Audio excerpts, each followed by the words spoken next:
Assalamu alaikum, namaskar, and a very good evening to all of you who are looking at us live on Facebook and YouTube in Guyana and in the diaspora. This program is brought to you by the good graces of Globespan, headed by Mr. Noahar Singh and Devin and the technical crew working out of Queens, New York. So today we have three guests who will be joining us. We have two of them you may be able to see on screen. And that would be Mr. Manzoor Nadir, Mr. Timothy Monroe Jonas, and of course Lenox Shuman. Mr. Shuman is in the process of trying to get connected. So we will start our program tonight. Let me just introduce our guest speakers for tonight. As I said, we have Mr. Manzoor Nadir. Mr. Nadir, as most Guyanese would know, is a Guyanese politician of long standing. He was the leader of the TUF. He was a former Minister of Labor, and of course, he's now in the position of being the Speaker of the National Assembly. So, Mr. Nadir, congratulations to you on this position. I hope you can hear me. Hearing you quite clearly. Thank you very much, Vikram. All right, and our next guest is Mr. Timothy Monroe Jonas, who is the chairman of ANOG.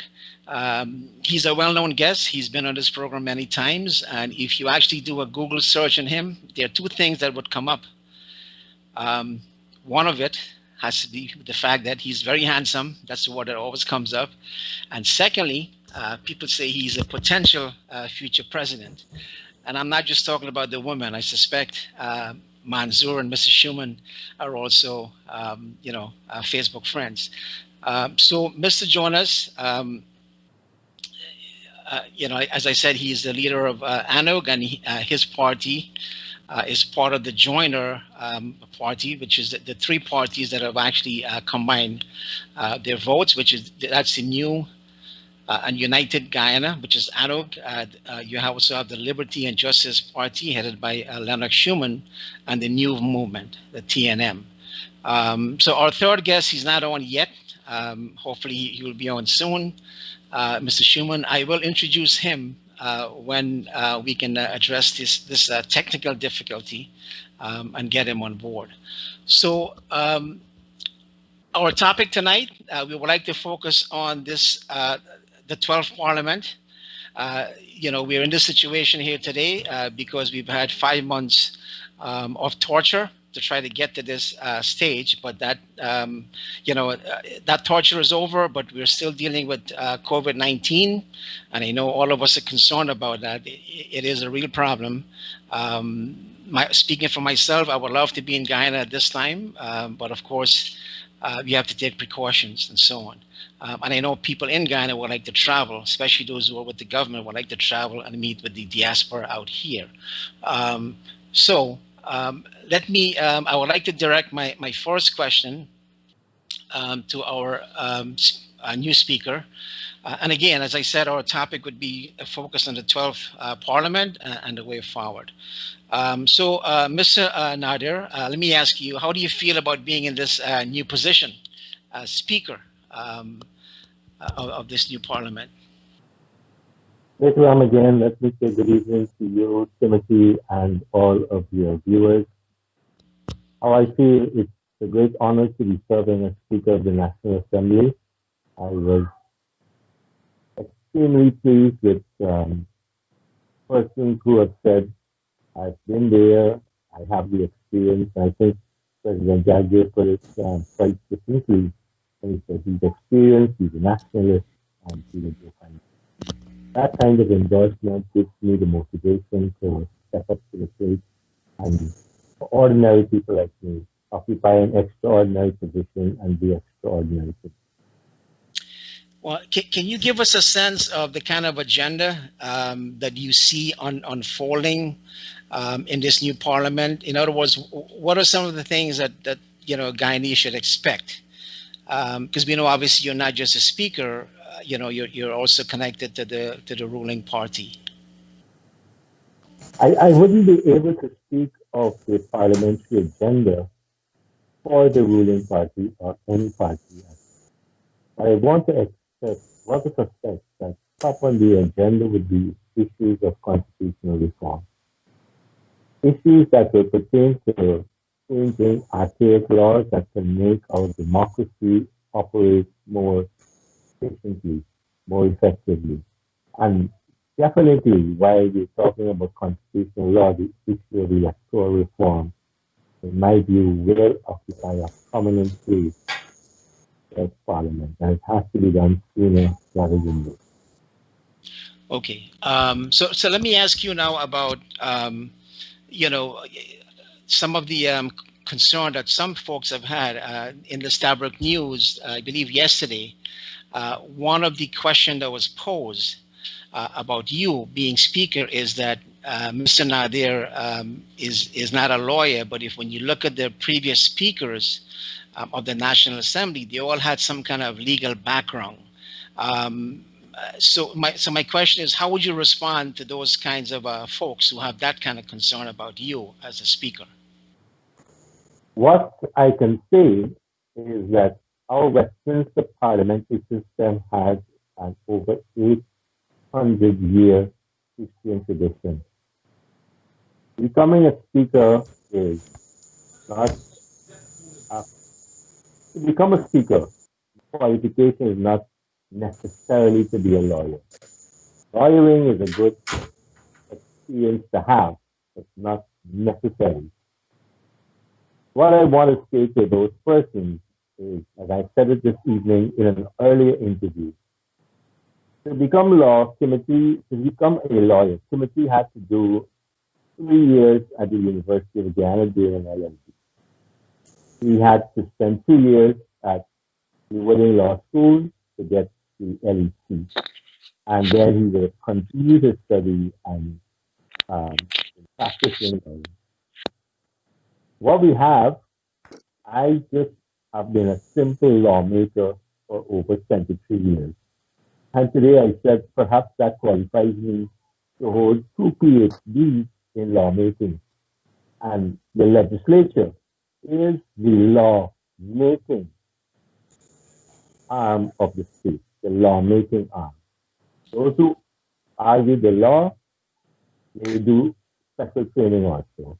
And so those who may say that he's not a lawyer, I think I have some capacity to understand how to make laws, be fair, and more particularly, a little appreciation for the lawyers. And let me say to Timothy and all the lawyers out there, I have great respect for lawyers.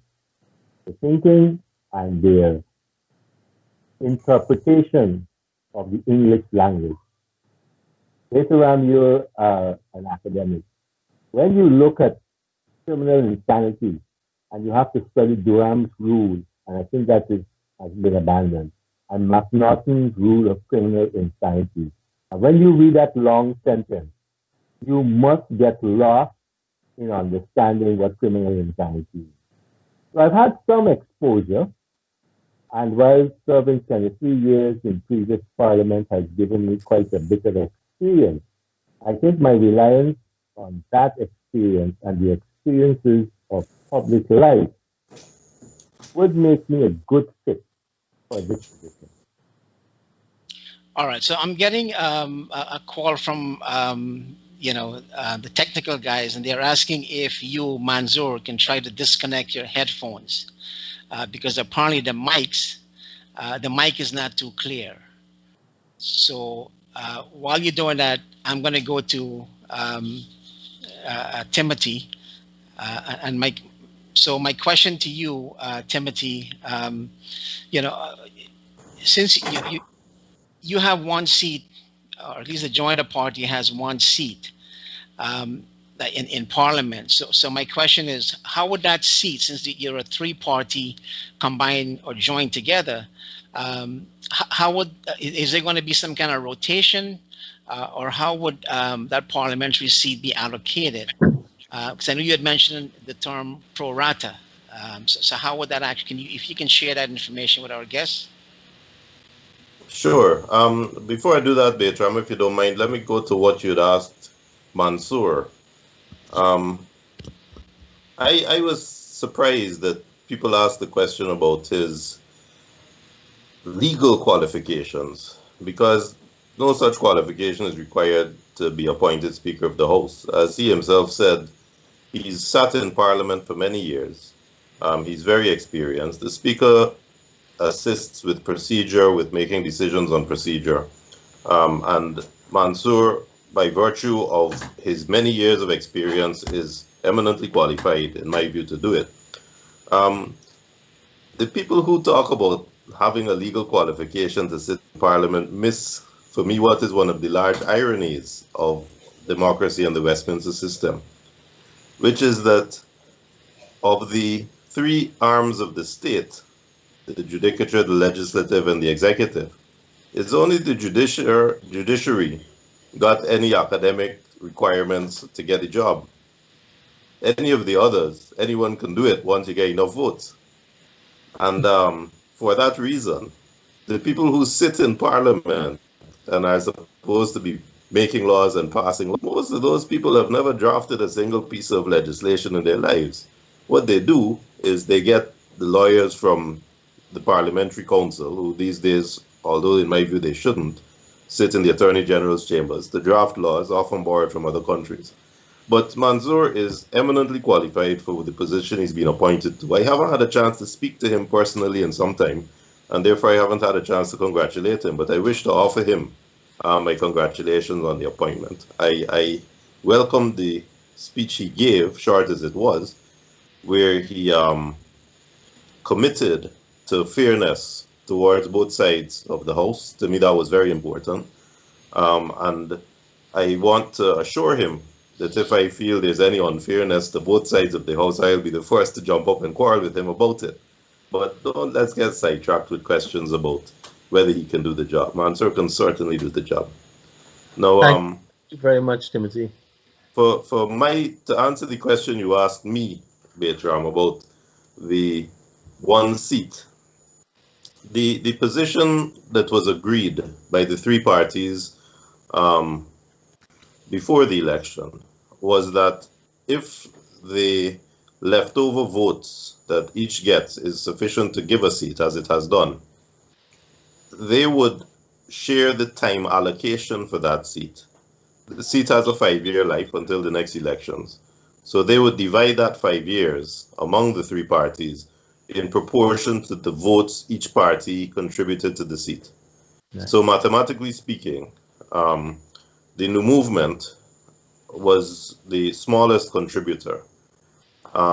So the Liberty and Justice Party and ANOG will essentially share the seat half and half, and the New Movement will have a smaller share. What I've committed privately to some members of the New Movement, and I haven't spoken formally to New United Guyana about it, but I hope that we can give them a bit more time so that they have a bit more face time or behind time, whichever way you prefer it, occupying that seat. But the agreement is you are allocated time, a timeshare, based on the votes you contributed. Now, all right, let me get back to Manzoor for a second. I know you mentioned constitutional changes would be on on the table. What specifically are you looking at? What sort of constitutional changes? Are we talking about a reduction of the power of the president? Are we talking about a constituency-based kind of system? Or what should what should we expect? Bertram, I might be an atypical person to deal with this issue. Why? Because I sat through the Constituent Assembly that was established prior to the changes that were adopted in 2000. So that entire 2.5 to 3 years that saw us go through many gyrations, I would have seen and heard a lot of the recommendations coming out of that Constituency Assembly. One of the two most important ones you actually did mention. There is a lot of sentiments expressed with respect to one, the powers of the president, and two, the issue of constituency representation. And to get the agreement on how to move forward on them, that is the issue. There are so many different iterations of limits to the powers of the president and also to how we devise constituency representation in the National Assembly. And what we have come up with in all those 20 years, well, it would have been 92 to 2008 years, and we had two sets of parliamentary reform committees established during that time. It's the best we could have agreed on from all the different submissions. All of the issues raised with respect to constituency representation and PR, these areas are nothing new. The literature on them is far and wide, and you can study them over and over. But for me, one of the best of examples is the German system, which actually would predicate that you have proportional representation and constituency in such a form that you always have the numerical proportion that is achieved in an election represented in parliament. So the German Bundestag, they actually do have not a fixed set of seats, but it will vary by a few numbers here and there, so people will be balanced. So you have constituencies, and then you have some element of top-up, which would balance it out. But the different variations of this exist, and I've said to people, constituencies, and I don't want to debate it here, will make lopsided victories for one particular party. And I just want to share the experience of a man called O.N.R. Robinson in Trinidad and Tobago. O.N.R. Robinson led a party called the National Alliance for Reconstruction. And he used to pull over 40% of the popular votes and never won a seat. Never won a seat. So it has its pros and cons. The issue of constitutional reform, for me, what is going to be even more important is the electoral reform. And what we see happening with respect to the delay in election results and the amount of work that has to do with respect to the declaration of results, that has to change, because this is one that system and that structure contributes to what we saw happen. So I don't want to, but I would like to see some of those things, but I wouldn't call the agenda. Timothy and Lenox and the two other parties represented in Parliament, they will set the agenda. I will try and referee fairness. Thank you, Mr. Speaker. I'll come back to you. Normally, just so your audience know, and you guys know, we wouldn't normally invite the speaker and the deputy speaker, but you guys are so important. And it's a historic moment. We did, for the record, invite Mr. Joseph Harmon, who was the official opposition leader on the show. He never responded, but I would say congratulations to him as the opposition leader. So we do have Mr. Shuman. I've never spoken to you, Mr. Shuman. I'm on your Facebook. I've made comments. So I want to introduce you properly. So we have Mr. Lenox Ron Odell Shuman, who is the leader of the LJP. And we know this is historic in Guyana because aside from cricket, we have Mr. Shuman, who actually entered into Parliament, the 12th Parliament, in his traditional attire. There was a little, brouhaha made about that. This is also the start of the Indigenous Heritage Month. And I saw you on Facebook defending, and I'm not sure for what reason this actually come up. You had to defend why you wore your traditional attire. So before I ask you anything, I would like you, for the benefit of our viewers, if I can ask the producer to put up you dressed in your traditional attire, and if you can briefly, educate us about what we're looking at. Well, before I get into that, let me say good evening to Tim and good evening to the Honorable Speaker, Mr. Manzoor Nadir, and yourself. Good evening. and the viewing audience. It's a pleasure and a privilege to be back here. Um, I wore my traditional attire for two separate, potentially three separate things. The first one is that Indigenous peoples are underrepresented in Guyana. We have never had an opportunity to be in the higher decision-making processes in the country. And being the first peoples in this land, I think for many of us, we simply have to shed our identity before we are accepted in mainstream society. Take your pick of any institution, take your pick of any strata of society, and you are going to find that it is evident there. You take a look at the structures, the educational, health, law enforcement, judiciary, and the parliamentary structures. We have never been afforded an opportunity at many of those tiers. Um, so to me, it signifies that the forest peoples of Guyana need to be recognized. We need to feel unafraid and unashamed of who we are. We talk about a land of six nations, right? Or six races, as is generally put. But yet there is always one that seems underrepresented and most marginalized. So I wore my traditional attire, aside from it being my constitutional right for the protection, preservation, and promulgation of my cultural heritage, that is enshrined in the Constitution. The next component of it is the start of Indigenous Heritage Month, and I think the coincidence of those things is very historic. We've never had this opportunity in the history of the country.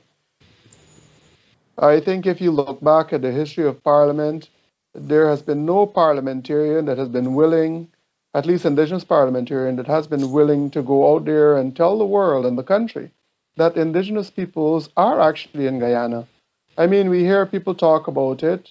When I walked into the Supreme Court, for example, in my traditional attire, aside from Tim being a non-Indo, non-Afro legal mind, the majority of the people on the now government side or the PPP side at that time were of Indo descent, and the majority on the other side were of Afro descent. And here was myself, an Indigenous person, and Tim of mixed heritage. It helped to highlight the very same opening remarks that I made, the underrepresentation. So the coincidence of Indigenous Heritage Month and us being, what I'd say, being sidelined historically, it was meant to bring those things to the fore. And lastly, when I walked out in my traditional attire at the Supreme Court, the amount of defamatory remarks or denigrating remarks that were thrown my way, it was, I think to a certain point, it became evident that people look at Indigenous peoples as the bottom rung to a great extent. And I've heard that in many circles. When I wore my traditional attire at our Independence Day, during the recount, for example, people seldom ever understand, and I don't think that they know very well, that one of the, if not the only criteria upon which Guyana gained independence was Indigenous lands and Indigenous peoples being respected. And to date, we are still struggling with that. So it is a multi-tier. I don't think that there is I could pinpoint a single component of that would say, all right, well, you know what, this is it. But it's a multi-tier system that we as Indigenous peoples have to infiltrate. Now, I want to touch on something that is outside of your question, and that is in terms of the Speaker and the Deputy Speaker of the National Assembly. There has never in the history of Guyana been a Deputy Speaker nor a Speaker of the National Assembly of Indigenous descent. I'm not saying that because I would say because we have not been present in the National Assembly. I think to a certain extent, people don't look at us as being able to occupy certain stratas in society and certain posts. When I was appointed Civil Aviation Advisor to the Honorable Minister of Public Works, the remarks that came my way were, look at this guy, what does he know about aviation? Without ever recognizing that I have been in aviation for 23 years, that I am one of potentially four, and I think at this point it's one of two candidates in Guyana that are capable of potentially leading the GCAA, of having that knowledge, of having that experience, having the kind of schooling to be able to do that. So I think sometimes we have to remove the cataract from our eyes to be able to truly see people. And I wanted to ensure that our Indigenous brothers and sisters felt empowered, that they don't have to de-identify themselves. Right, and if I could just step out of my moderator's view for a second, I mean, I have to commend you also because, you know, we have a situation where in the past, I mean, I'm talking about the comment made by Kathy Hughes, who basically used the word abominable to describe you, basically saying that, you know, you represent a group that has, you know, 2,657 votes compared to, you know, APNU's 217,000. But the important fact here is that this is a terrible strategy on the part of APNU, because here it is, you know, the ruling party is showing or reaching out or being inclusive, reaching out to the Amerindian community. And if APNU was actually smart, they would not have condemned, you know, or walked out of parliament because of you being selected as the deputy speaker. So, and I do hope you do continue to represent the Amerindians, I don't want to say tribes, the 9 ethnic community. I'm not sure which one you belong to, but I think the Amerindian community, 12% of the population is a growing population. But when we talk about human development, it is the Amerindian community that is the bottom of that level when it comes to human development. And human development is measured in terms of, you know, life expectancy, income, and also literacy rate. And I think you being a focal point of that community will be a good reason, you know, why those issues, you know, should be addressed. And I think you are a good combination because it does bring inclusivity, you know, to this governance that we're looking at. Now, but I do want to ask you about one of the criticism, and obviously most of the criticism coming from APNU. They're basically saying, and you did touch upon it, they're saying, look, you know, you are a technical advisor, and you've said so. You're not a political advisor because you have an experience in, you know, in aviation.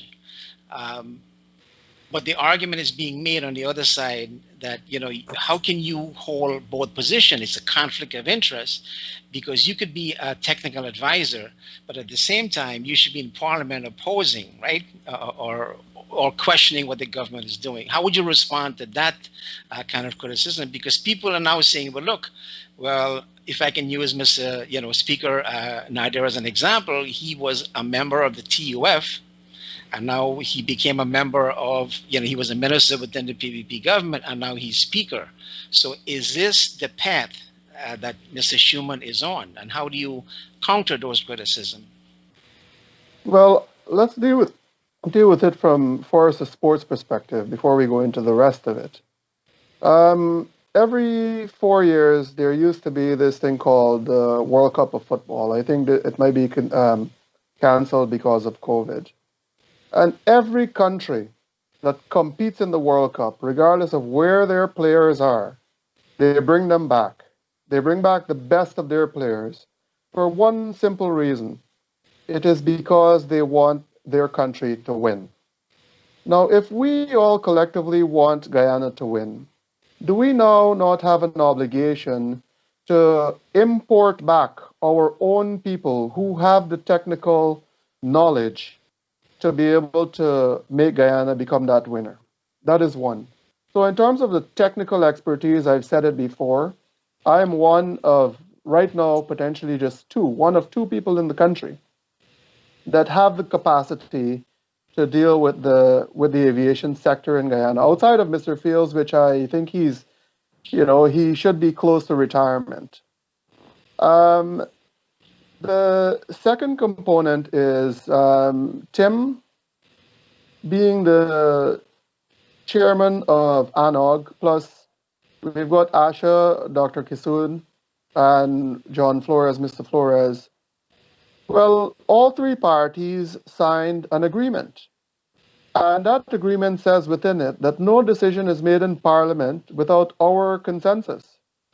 That means all three parties have to have a consensus on a way forward on how we're going to vote and how we're not going to vote.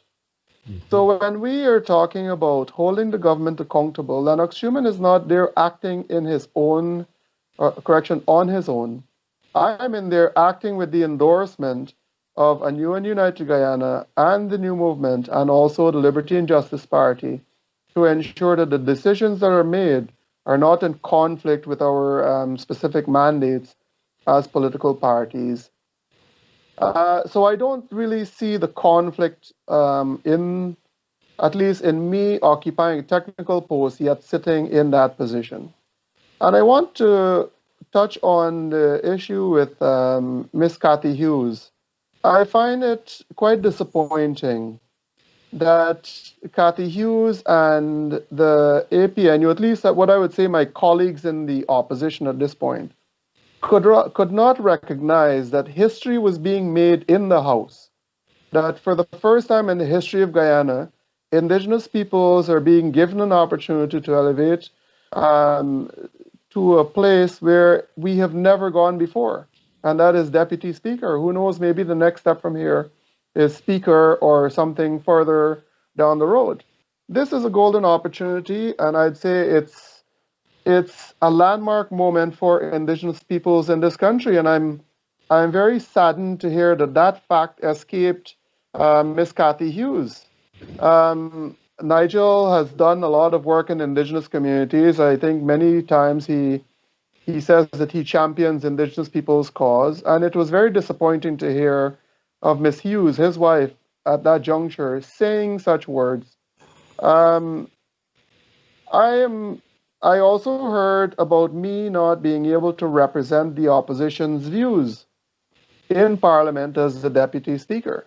Now, I will follow the Honourable Speaker's direction, because the Speaker position, it is pretty much a referee's position.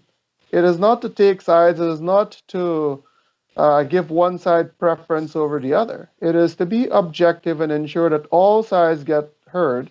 And when that is done, then everyone walks out satisfied. So that being said, I don't really see where the conflict lies. Well, and speaking of referee, I just want to go back to Mr. Speaker for a second. The APNU has said, and Mr. Harman had made this very clear, that this is an illegal government. They still keep harping on that. They filed their petition.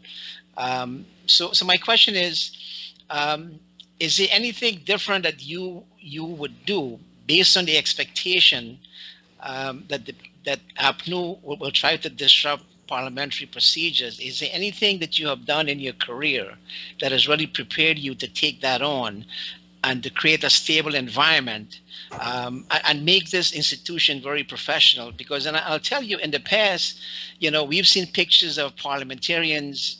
It seems like they're just there to be sitting in a seat. We've catch them taking a nap, while debates are taking place. We've seen the opposition bench yelling and screaming. And of course, all of us have seen the event when that no confidence vote, was passed, and the words that were uttered and things like that. So is there anything that you would try to do? And I don't know if you want to let the cat out of the bag, but you, as someone who is who's got so many years of experience, is there anything you would do to try to bring, calm to that institution and make sure it's a debating house where we can actually have some serious debate and people are not, in a sense, cussing down or abusing out, so to speak? Betaram, the rules are set. the standing orders of the National Assembly, they're set. And backing up those are Erskine May's volumes on parliamentary procedure. But that is the legal solution. Outside of that, speakers have to exercise a tremendous amount of patience and implement the use of moral suasion in order to bring parties together to move the business of the House forward without massive disruptions. You'll always get the heckling and you'll always get the one or two shout down. But I think it's going to be the implementation of a person's skills in order to calm crisis and bring people back to speak. So yes, you have the rules, but it's going to be that technical job of walking between the raindrops so that you don't get battered by all sides. And hopefully you'll have to rely on experience, not only personal experiences, but also the experience of persons who have been around a long time. Yeah, and I know Anil had made a comment about two members of the National Assembly, in a sense, violating COVID-19 regulations. He made reference to Christopher Jones and Sherrod Duncan. Is that a concern for you as Speaker? It is a big concern because if a person is positive and is engaged in attending activities like that, I think it's very irresponsible behavior. I have asked the Honorable Minister of Health to provide the clerk with the evidence. And we can't, except with the evidence, make pronouncements. So what we had was a verbal information saying, communication saying that the information is this, and it's coming from reliable source. And then there is a denial on the other side, right? That it's politics. I have, out of abundance of caution, what I did yesterday, initially we had convened a meeting to elect the leader of the opposition in the Dome at 1 p.m. When we got the information, I told the clerk to please inform the members that this is the information coming to hand. And I refused to go in the Dome, and I refused to conduct business with people who are supposed to be positive. We had another interaction, and I said I don't mind doing it out in the open, where people are less susceptible, and so we did have it there. We're trying to establish the fact, because I like to fight with the facts rather than over the facts. So we have to establish from the persons in charge of the COVID program to send to the National Assembly, the clerk, the information on the persons who are suspected to be positive. And once we get that, we're going to have to make some adjustments. Out of another set of abundance of caution, I personally stayed away today. We had initially planned to meet the staff in the Dome tomorrow at 2. So if we do not have that information, and if that information comes saying it's positive, that session tomorrow with the staff will be postponed, because I would want to know that the incubation period has passed for myself, and I have signs or no signs before now meeting with other people, especially staff and members of parliament. Okay, thank you. I want to go to Tim because I know he's drinking something. I don't know what he has in the cups. I don't want him to fall asleep. So Tim, let me ask you. This is historic for your party also.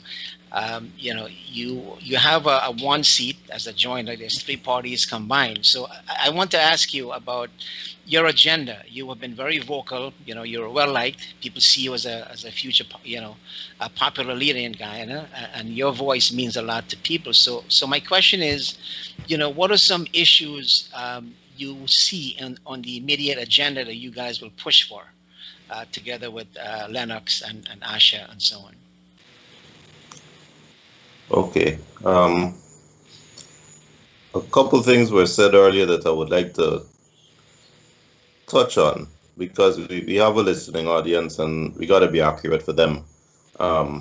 They need to know that the information they get from us is accurate. I think Manzoor made a blip. He said ONR Robinson. It's ANR. ANR, yes, it's ANR. Yeah. The gentleman's name actually is Arthur Napoleon, believe it or not. And he did win. He was president. He was prime minister of Trinidad for a time. But the point Manzoor made was well made. I also have to take issue with something Lenox said. Lenox talked about going into the courtroom and going into other areas of power and identifying in the courtroom lawyers of Indo extraction and Afro extraction. And then for some interesting reason, he excluded myself and him. Well, Lenox, I want to let you know that I am very clearly of Afro extraction, and I'm very proud of it. I can trace my ancestry back to slavery. My father did go up to England and marry an English woman, and that is well and good, and I'm proud of that too. But I identify very strongly as my wife of 20 years identifies. She is Indo and also Amerindian. So you're not the only person who can claim that privilege. But the reason I raise that is I want to say that we're looking at the next deputy speaker. Before any of that, I'm Guyanese. And I think that that's something that needs to be said over and over and over all over Guyana. That however you identify and however proud you are of your background and your roots and where you came from, unless you're Guyanese first, there's an issue. Because we will be fractured if we do not identify as Guyanese. The reason America is a great country is because when you go and you meet Sorvatelli, he doesn't say he's Italian, he's American.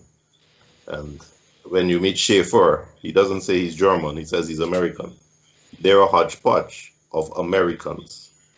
And we need to be like that. We need to understand we're Guyanese first. A point was made by Nigel Hughes on social media yesterday, and the point is correct, and I want to raise it because it pertains back to Guyana's problem. It pertains back to the mutual distrust by the two ethnic groups.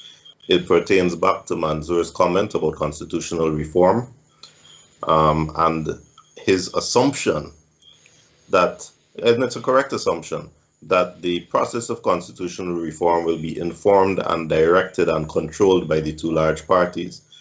And therefore, and this is not a criticism, this is an inevitability, therefore it will be informed by the self-interest of those two parties, as it has always been, often at the expense of national interest. And that is a completely understandable thing.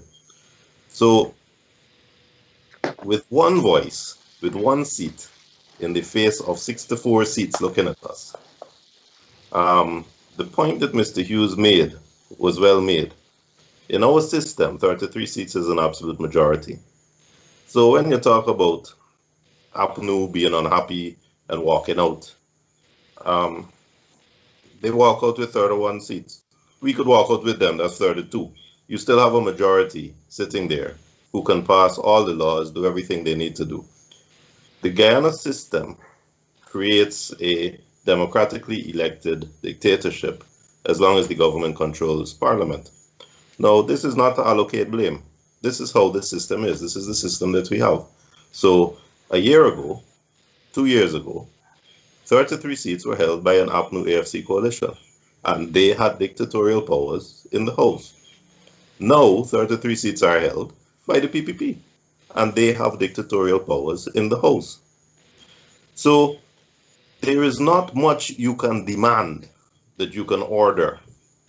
And therefore, what has to be done is the conversation in the House, the comments made in the House, the submissions made in the House by us with our one seat, knowing we are helpless and we cannot dictate anything. We are just as helpless, ironically, as APNU AFC with 31 seats. We are the same. We have no say because a majority is sitting there that can make all the rules. Luckily, what has happened so far that I can see is that that majority of 33 has so far, by their words, they haven't had time to demonstrate by their conduct. So you can't say yeah or nay. But by their words, by how they have approached people, how they have spoken, I think they are showing a very good intention to try to be inclusive. So maybe the realization has hit now that it is time in the discussion of constitutional reform that is so necessary for meaningful reform so that there's inclusivity and both sides can come to the table. If not, we continue to have a problem. APNU AFC got into office in 2015 on a platform of constitutional reform. They solemnly promised the people that within 100 days there would be meaningful reform and a start would be had. Total nonsense, never happened, because when you get into power, you like it. It's sweet. The PPP have been talking about constitutional reform, and I think that they have seen from this problem we had over 5 months, from 5 years of discomfort sitting in a minority with only 32 seats, that you need constitutional reform, but not in the kind of conversation that they had 15 years ago, where they were nitpicking, and the end result was virtually meaningless, but in a way that is meaningful, that allows inclusivity, so that both ethnic groups, both large ethnic groups, are satisfied, and therefore the other ethnic groups can also be involved in this process and part of the process, so that we are all Guyanese first. So what we will be doing is we will be suggesting, first of all, this is my personal view, you do not go and talk about constitutional reform in an abstract. Somebody got to suggest something. They got to make a proposal.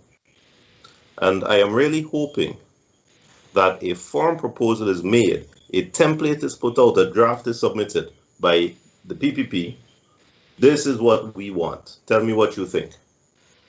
If you don't do that, if you have what they like to do to delay consultations, we had endless consultations in the interior areas, in the rural areas, in bottom houses. Listen, you need experts who have proposals, make suggestions, and then when you have a template to work with, you go out and you explain your template and you say what you intend to be done. If you just try to reach out without a context, you are not moving the process forward. So our first suggestion is going to be for a template. Tell us what the suggestions are, and then let us educate people, talk to people, talk about the permutations and ramifications. The second thing that is equally important, and this is where we will be proposing legislation subject to the agreement that we have for unanimity, is that in the areas of statutory corporations, of commissions, of agencies, of statutory authorities, we believe the time has come for legislation to be amended so that all of those bodies, all of those agencies, all of the boards which run them are represented fairly, not just by people that the government appoints, but by people that the leader of the opposition appoints and people that a third party puts in. You need that for transparency. We've already seen a clean sweep. We saw it in 2015, got rid of the whole board in NISIL, put in a whole new board for NISIL because the minister has the power to dictate. And now we're seeing it again, I'm afraid. You get rid of the whole board of NCN and you put in your board. You get rid of the whole board of NISIL, you put in your board. Today I see in the papers the whole board of GPL and a new board appointed unilaterally by the minister. That's how we've always done it. And this is not a criticism of the government because there needs to be a board and that is the system that exists. But the first thing that we are going to be proposing is that these boards Guyana Energy Agency, Central Housing and Planning, the Procurement Commission. They must be populated by the people appointed by the government and people appointed by the opposition in equal numbers, so that there's transparency in decision making. There's been a lot of noise about people being fired. The latest one was the Natural Resources, the CEO of the Department of Natural Resources. He was somebody who sat on the campaign trail with APNU. That is true, and therefore the PPP may have seen him as not friendly, and he lost his job. But he was obviously a competent man who knew what he was doing. He was appointed by APNU, yes, he was an APNU supporter. If there is a layer on the Natural Resources Board of a board of individuals populated equally by government, by the minister, and by the leader of the opposition nominees, and that board appoints the professional technocrat to run as chief executive officer to do that job, then when the government changes, you will still have institutional continuity, because that board will be appointed by the minister and the leader of the opposition, same numbers, and therefore it will be the same board. And one thing you can be sure of is that the CEO running GPL, the CEO running Natural Resources, the CEO running Central Housing, running the Gold Board, running Guyana, Van West Charles is gone. That CEO will have been appointed by a board that is fair, transparent, and his job is not going to be threatened by a change of government. He can be free to be professional. So we are going to be proposing legislative changes to ensure that kind of transparency, that kind of fairness. We may not get through because Mr. Hughes is right. The PPP right now have a democratic dictatorship, just as APNU used to 2 years ago. But that is what we are going to be proposing. There needs to be transparency, and we think that it can be done. All right. I want to ask you a couple of questions about constitutional changes, but we're up against a break. I think we have lost Shuman. We'll try to get him back. So we'll take a break, gentlemen, and we'll come back in a minute. To wash your hands constantly and always wear your mask. A friendly reminder from Globespan 24x7 management and staff. Cannot travel due to COVID? Then treat yourself or your loved one with a gift. Purchase it online, then let Travelspan Shop and Ship take care of the rest. Travelspan is now offering a shop and ship program to Guyana and Trinidad. Cheap rates plus tracking and multiple offices in Georgetown, West Coast Demerara, and Berbice to take care of your package. Treat yourself and ship your Christmas gifts early this year. In Guyana, call 269-0141, and in New York, call 347-238-2201. That's 269-0141 in Guyana, and in New York, 347-238-2201. Let Travelspan and Globespan take care of your online shopping and shipping. Looking for a space to rent? We have space available for offices, apartments, and retails. We have 2 locations available on Lot 3A North Road, Georgetown, and Lot 55 South Public Road, Rose Hall Town. Contact us today for more information. You can contact 624-0692 or 337-4287. Globespan 24x7 continues its efforts to serve the communities. The platform provides for all sides to air their views and discuss solutions. Viewers in Guyana and across the world are participating in these discussions. Globespan's platform offered Guyanese an opportunity to express their concerns and discuss solutions in the political realm, thereby addressing the polarized situation. Discussions also include social ills, such as alcoholism, domestic violence, suicides, and much more that have been plaguing the nation. Globespan 24x7 platform connects the diaspora and the world with Guyana. The concept is helping to shape the development of Guyana. So Globespan 24x7 needs your support to continue to serve the communities. Go to globespan247.com and pledge your support with from as little as $5, $10, $15, or $20 or any amount each month. Your support will help and go a long way to develop Globespan 24x7 as an independent platform that brings in all sides for the communities. By including all sides, we can bring long-lasting changes for all Guyanese. Log on to Globespan 24x7 today and pledge your support. And that was Carl Hudson Phillips. All right, so we're back live, and if you are joining us, we're live on Globespan. We're talking about the 12th Parliament and going forward. I know Tim was our last speaker. I know, Tim, when you say we're all Guyanese, I think everybody agrees with that. It's also a legal term, but I don't think you're saying we should all shed, our cultural baggage. So if I was to be elected to Parliament, and if I say, well, I'd like to swear in on behalf of the Gita, you shouldn't have a problem. I don't think you're saying that. But I want to ask you about, what you said about the Constitution. The Constitution is a document, right? And it's a paper. And the Constitution is actually as good as the people who govern. If people are not willing to respect the Constitution, then you're going to have a problem, right? So what I'm asking you is this.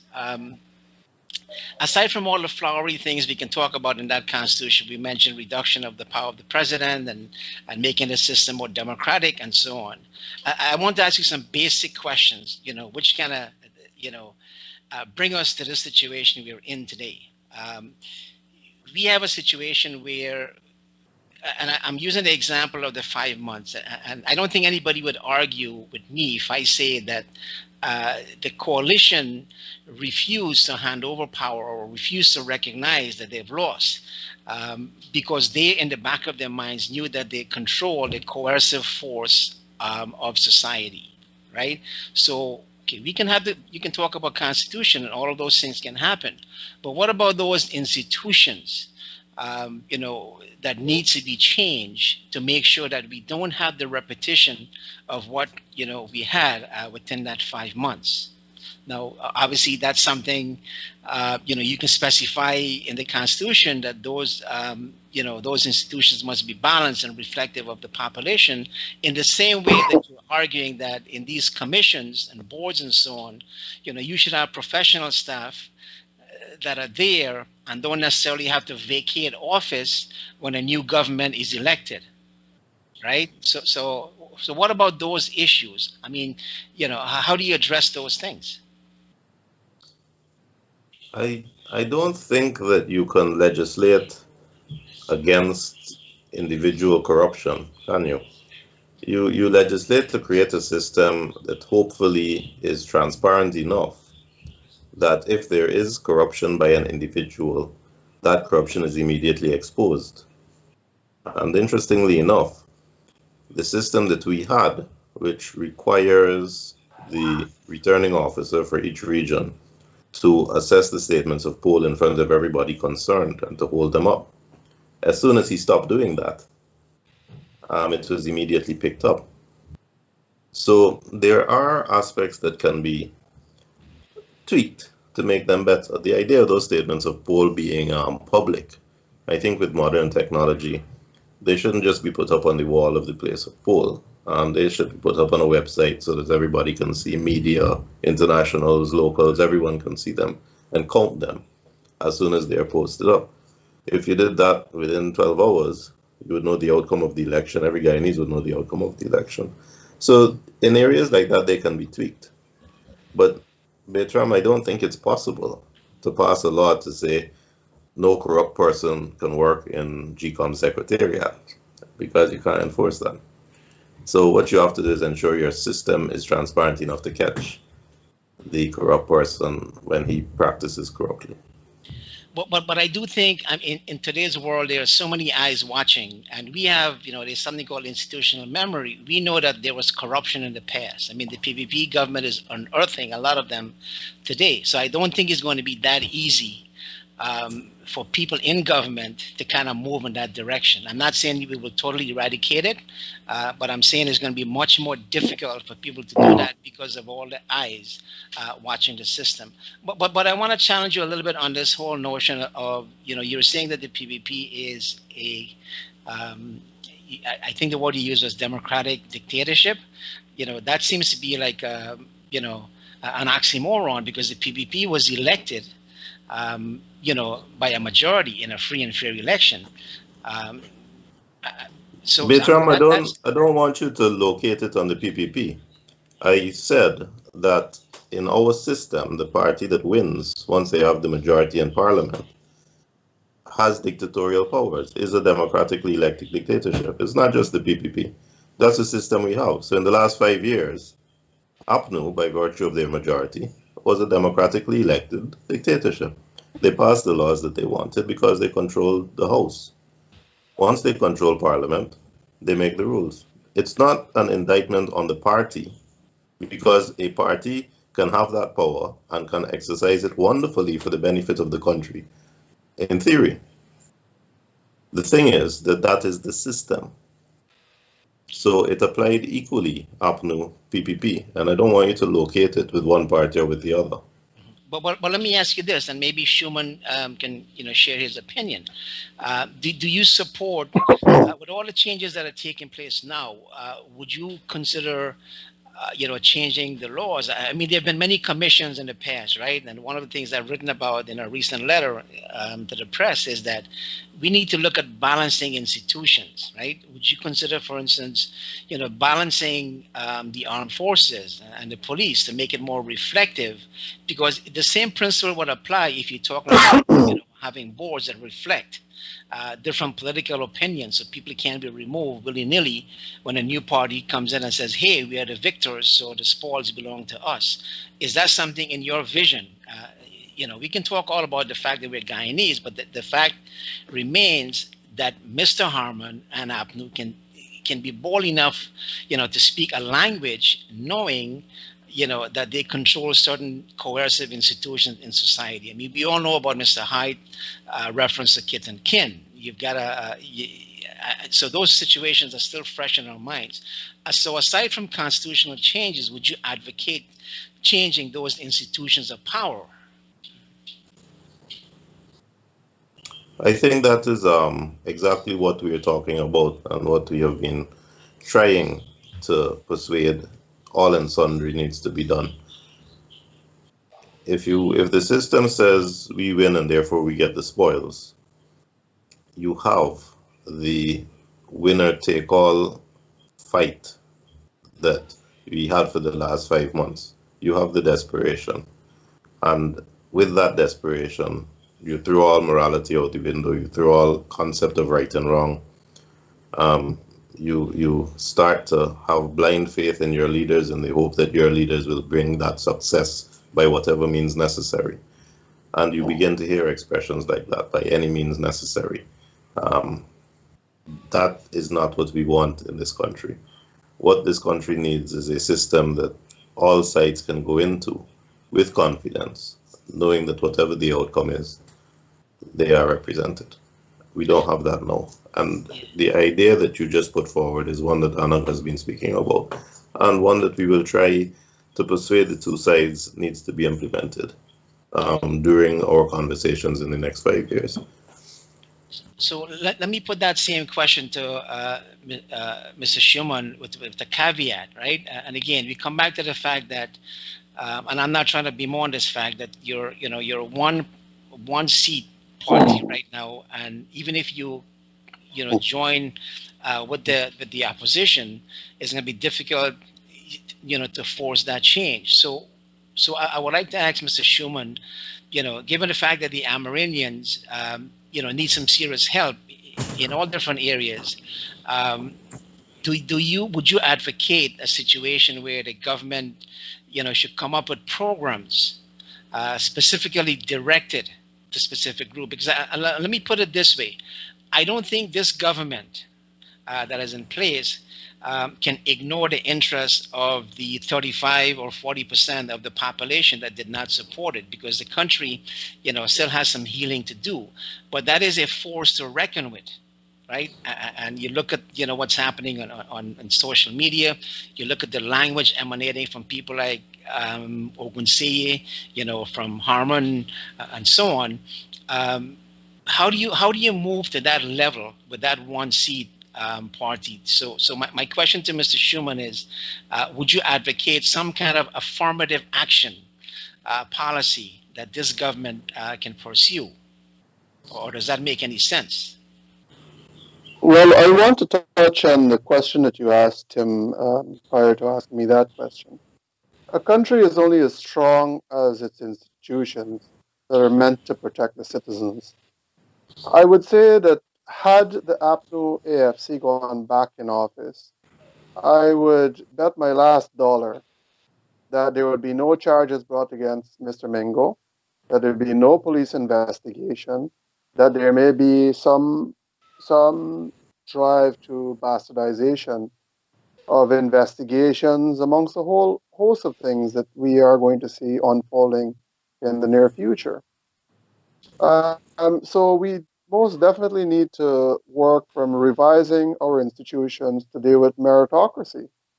And I think in answering that, it offers the answer to your second question. Affirmative action is good to the extent that the people that you're putting in those positions are qualified. I would not just blindly support affirmative action with people who are incompetent.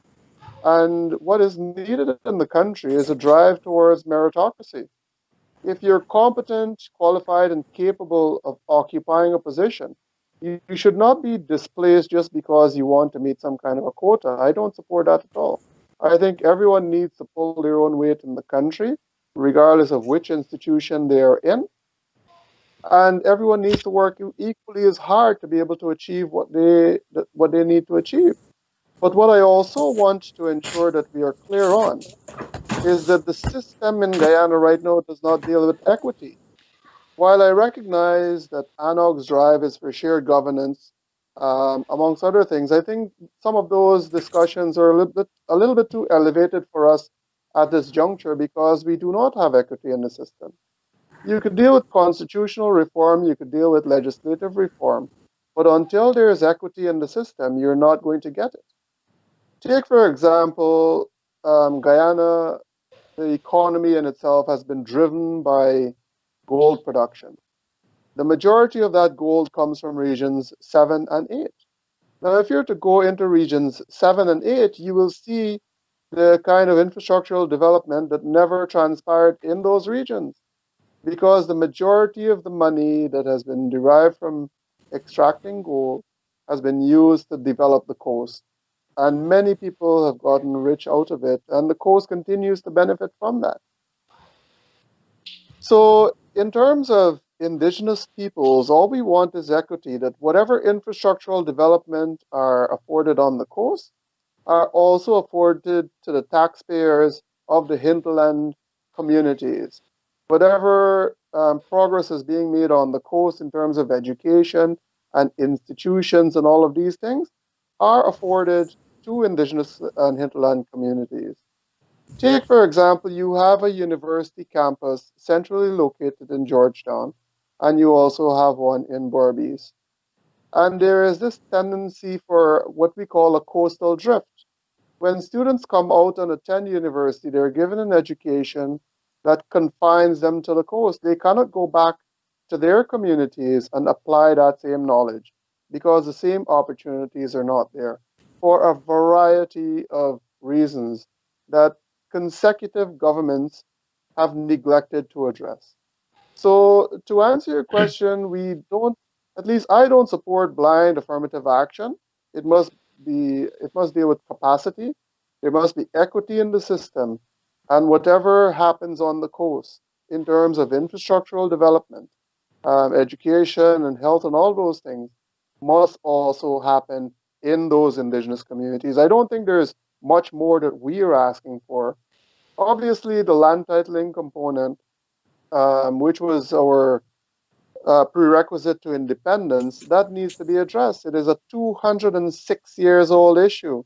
I know Guyana only gained independence in 1966, but the issue of Indigenous land titles is a 206-year-old issue, and we have not come to that juncture where we could say, look, we have satisfied this. And I'm hopeful that under this administration, that we will see as close as we can to achieving and satisfying our independence pledge. Well, let me ask you a more practical question. I know I can't ask Mr. Speaker because he has to be even-handed, but this can be for either you or Timothy. What is wrong with having a system, where we have, when policies are being implemented, their success or failure are evaluated on the basis of how community benefit. We've talked about something called, ethnic impact statements. And the PNC will make the argument that they are being discriminated against. They've used, words like ethnic cleansing in the past. They're doing that, on social media. They're invoking Black Lives Matter and so on. That is going to be an issue. So my question is, if this government, wants to show that they're even-handed, and you talk about, outcome and so on, why not have, ethnic impact statement where you can now assess these policies, right, the way they're implemented and their success.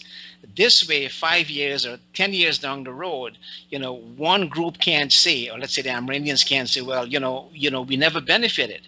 But you can go back to these policies, these analysis, these ethnic impact statements, which will show, hopefully, that these communities have benefited in the past. Would that something you would be willing to push in Parliament? I don't know that is more. Well, I can't say that I have enough knowledge of the ethnic impact statement. But what I can say is that if we want to ensure that there is equity and measurable and meaningful progress in Indigenous communities, there needs to be a revision of the National Procurement and Tender Board Act. Take, for example, there was $1.3 billion used to build a school in Cato.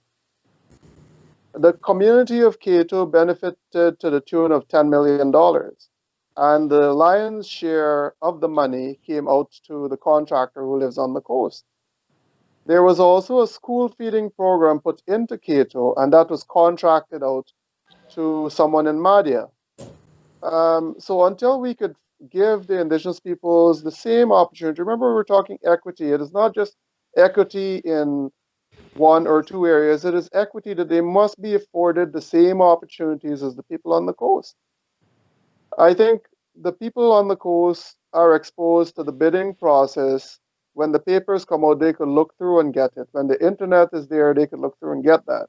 They have access to purchasing the tender documents. They have access to technology. But Indigenous communities, by the time they learn of a project, it is pretty much at the implementation phase.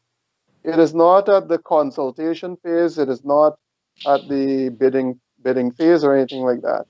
So I think in terms of the ethnic impact statement, I don't know how inclusive it would be of some of the wider issues that address Indigenous people's issues.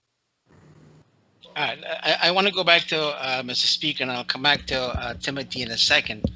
I know you're a speaker. You have to be even-handed, but I'm asking you from your own, as an individual. I mean, we've seen what happened, in the 5 months. Obviously, the concern would be, GCOM, right? I know the PPP did allocate some funding to these constitutional agencies, right? And GCOM. The budget that was approved for GCOM was about $4.9 billion. And we've seen, the mess GCOM was in. I remember interviewing both Alexander and Robeson Ben, and they both concurred and agreed that GCOM is a very dysfunctional agency. And I think all three of you would probably agree with that assessment. And we've seen some problems there. Mr. Ben had also questioned, the staff that works there. It wasn't a balanced staff. He took a case to the Ethnic Relations Committee or Commission.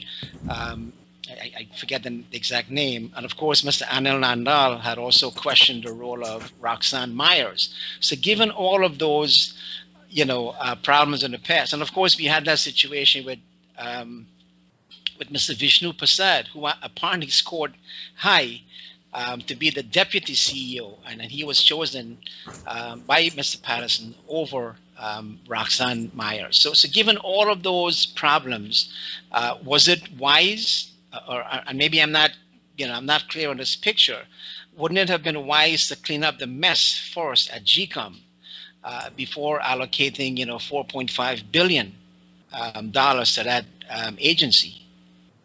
And this question is for Mr. Speaker. The allocation is necessary because, remember, we have had 8 months of expenses incurred by GCOM. A lot of that would have been current expenses, salaries, wages, telephone bills, stationery. And unless we clear those balances with an allocation, then we're going to have issue when we have to deal with emergency funding. Let's say 5 miles of the seawall break away, we have to go to emergency funding, the constituency fund. So it's necessary to have this budget now so that we can free up the space for contingencies, plus ensure that all the expenses that were incurred, especially the current expenses, that they can be properly cleared, right? Mm-hmm. The $4.9 billion for GCOM, I didn't examine the estimates, but the tradition has been that the constitutional agencies will determine their budget and it should go forward untouched. Because the principle behind that is, if you're going to be cutting and adding and changing the budgets of constitutional agency outside of the agency itself, then you open that agency to political manipulation, because who control the purse strings would have quite a bit of say.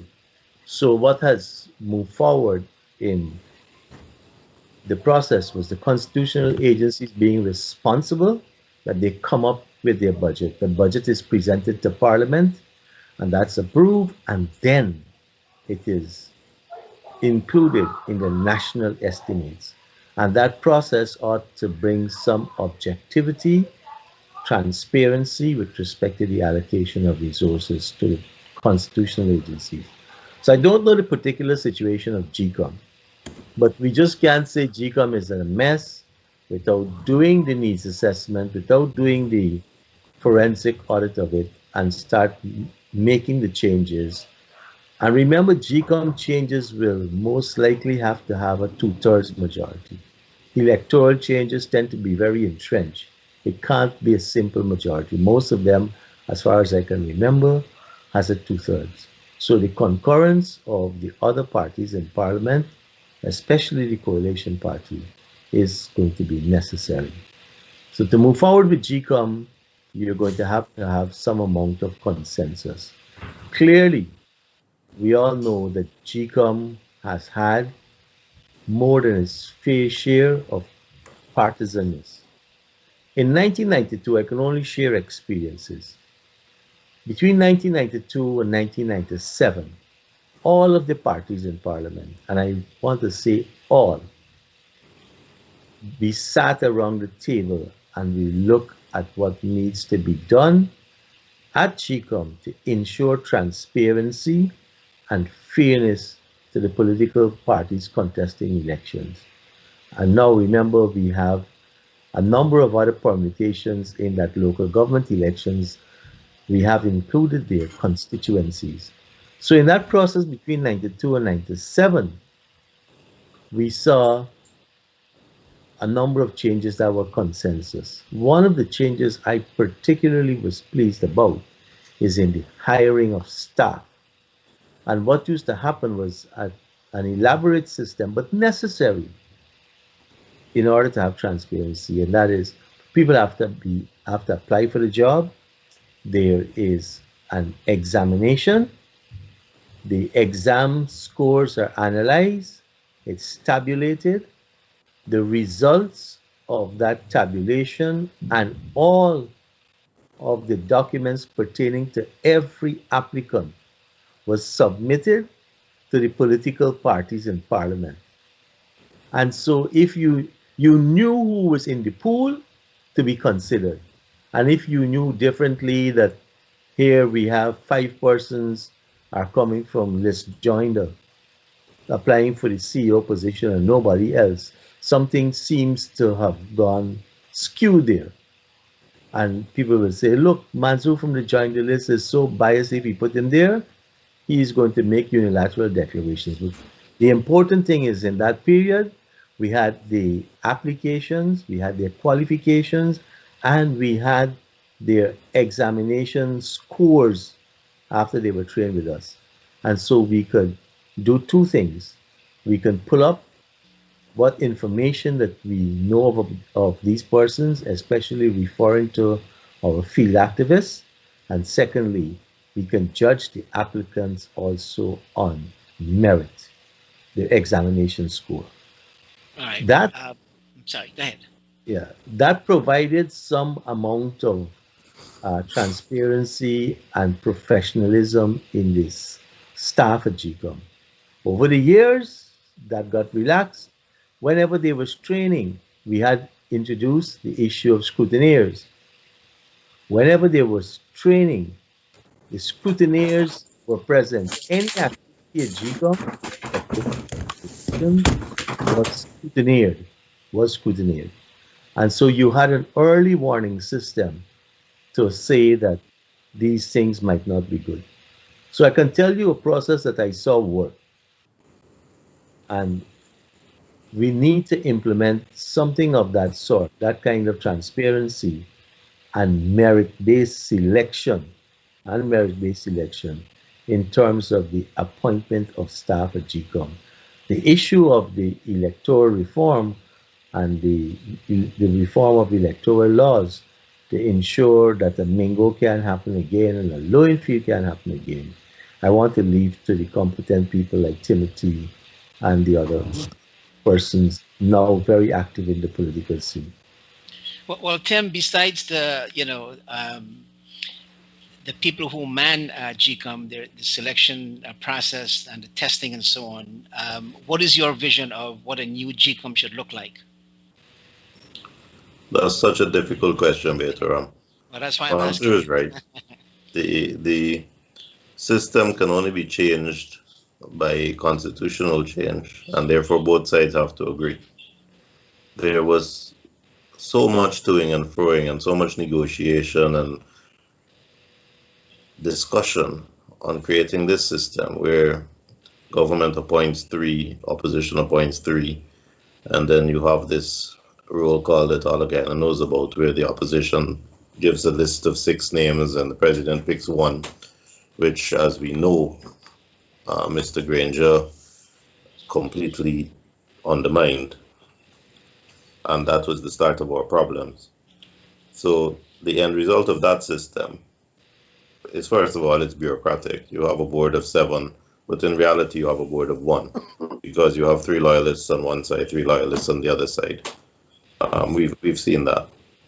Timothy, let me interject. A board of 1 is not an uncommon thing. The largest democracy in the world has a board of 1.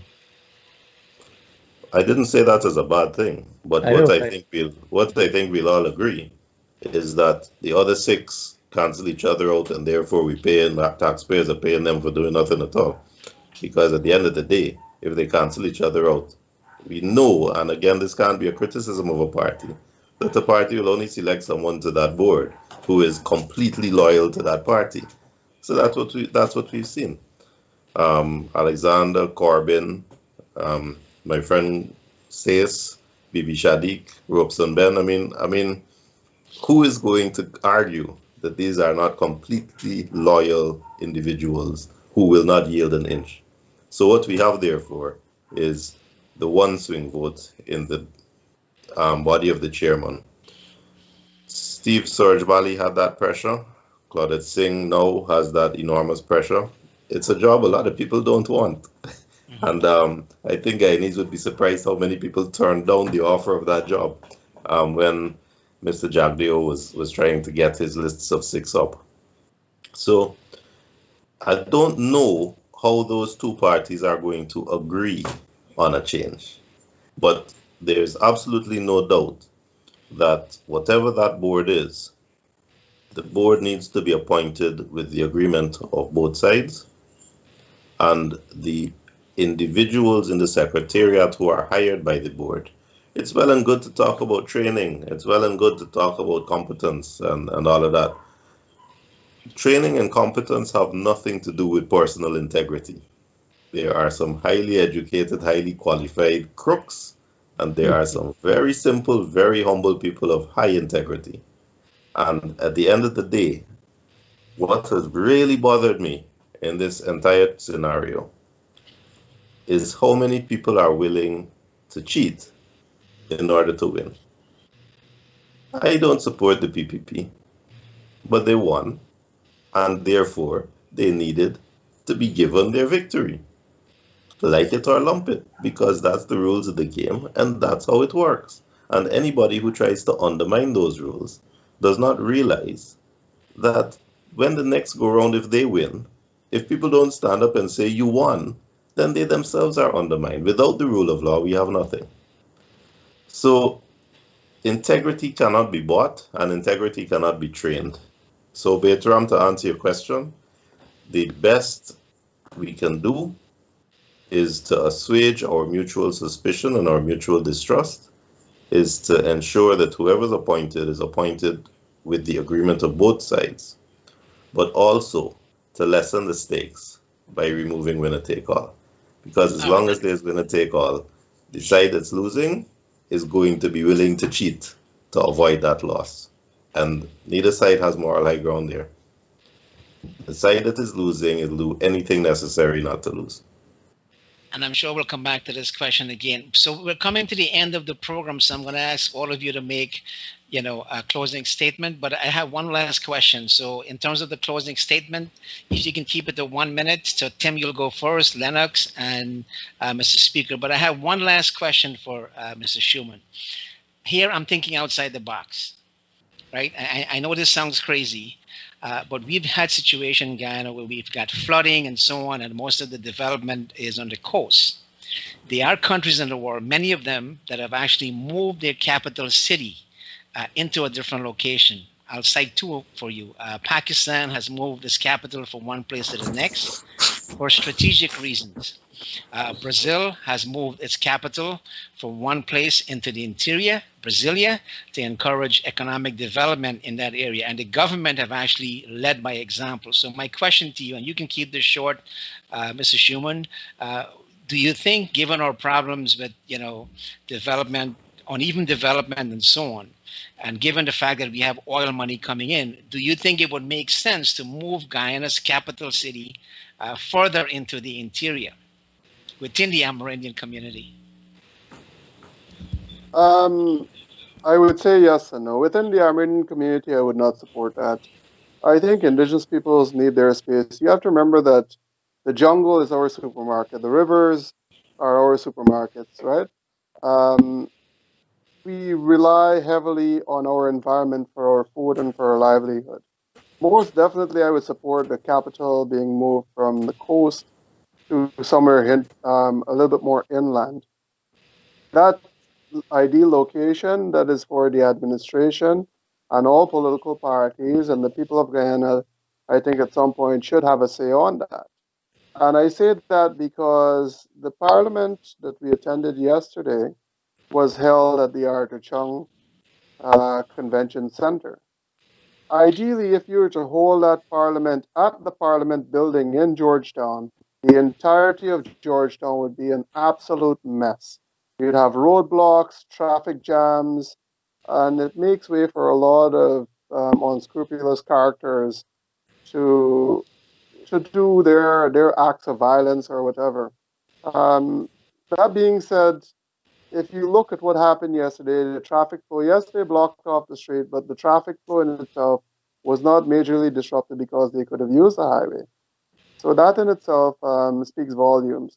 I could elaborate a bit more, but I see we're running out of time, so I'll leave it there. I appreciate that. Thank you. So we'll go to closing statements. So we'll go to Tim first. And again, if you can keep it short, because some of our audience they have short attention span. So if you can do them a favor, within a minute, Tim, you first, and then Lenox and Mr. Speaker. Guyana's in a wonderful position where our, our opportunities are great. Oil money is free money, and oil money is going to be coming in quantities over the next 5 years that Guyana's never seen before. It's an opportunity for enormous corruption. But if we can avoid that by creating transparent institutions, it's an opportunity for Guyanese dreams to come true. When Lenox talks about infrastructure in Region 7, he's right. But the free money that we are going to be getting from oil can give that infrastructure. We need road links, we need bridges, we need access to Lethem, we need access to the Northwest. There should not be a town in Guyana that you should not be able to drive to on a paved road. And that is what we need, because the market forces will benefit from it. You can access your agriculture, timber products from western areas. You can access your cattle and Brazil from the south. When we can do that, we will become more economically independent in terms of natural resources, but we will also become more prosperous in terms of what we can export. So we have an opportunity. It's an opportunity for enormous corruption and becoming a failed state where you have super wealthy, super poor, or it's an opportunity for Guyanese to be first-class world citizens. And I really hope that we can create the transparent institutions to allow the latter. Lenox?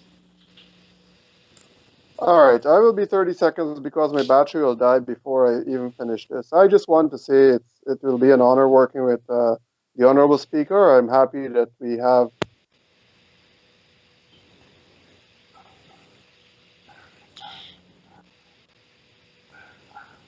We can't hear you. I don't know if your battery's, well, your battery may be dying, but we can't hear your voice. All right, so we can't hear Lenox. I don't know if you can hear me, but we'll come back to you if you can get on. So I'm going to go to Speaker Nadir, if you can give us your closing statement. Again, my sincerest thanks, Betaram, for the invitation.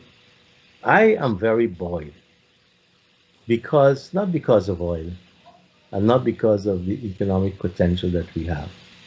I'm buoyed because of the amount of young professionals who in these elections have come forward, step up to the plate and stood up for truth and democracy regardless. And I think Guyana needed something like this to really motivate and ignite that passion among our younger leaders. I want to say younger leaders. And so I'm very buoyed because of the work of our younger people in these last 12 months to ensure that we can have these elections and to stand up for truth and democracy. For me, people who stand up for principles, and especially this core of young leaders, is wealth which we have gained out of this bad experience. And so I'm very buoyed. I'm happy to be where I am in terms of tuning down my activities, and I'm prepared to continue to serve and to advise and be part of their vision for this great Guyana tomorrow. Thank you. Well, gentlemen, it's always a pleasure, to interview and speak to esteemed folks like yourself. I always do learn something new every time I do this. I hope and I wish Mr. Shuman will attend Parliament in the same traditional attire he has attended on the first day we saw him, because this is going to be a very colorful, a very exciting 12th Parliament in Guyana. Abraham Lincoln once said the best way to create the future is to craft it now, meaning today. And I think all of you are crafting a new Guyana, which all of us, whether we're in Guyana or in the diaspora, will be very proud. So I want to thank Tim. Of course, Mr. Speaker, congratulations on your position. Congratulations to Mr. Shuman. And I do want to remind folks, if you're looking, listening, those folks who are out there from APNU AFC, we would like to we would like you to join us on this program. We did, like I said, extend an invitation to Mr. Harmon. We have not heard from him. So, gentlemen, we will continue to have this discussion.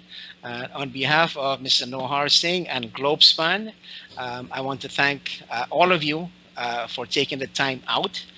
Please be safe. And thank you for joining us here tonight. Again, congratulations, and until we meet again. Good night. Good night. Thank you very much, Bertram.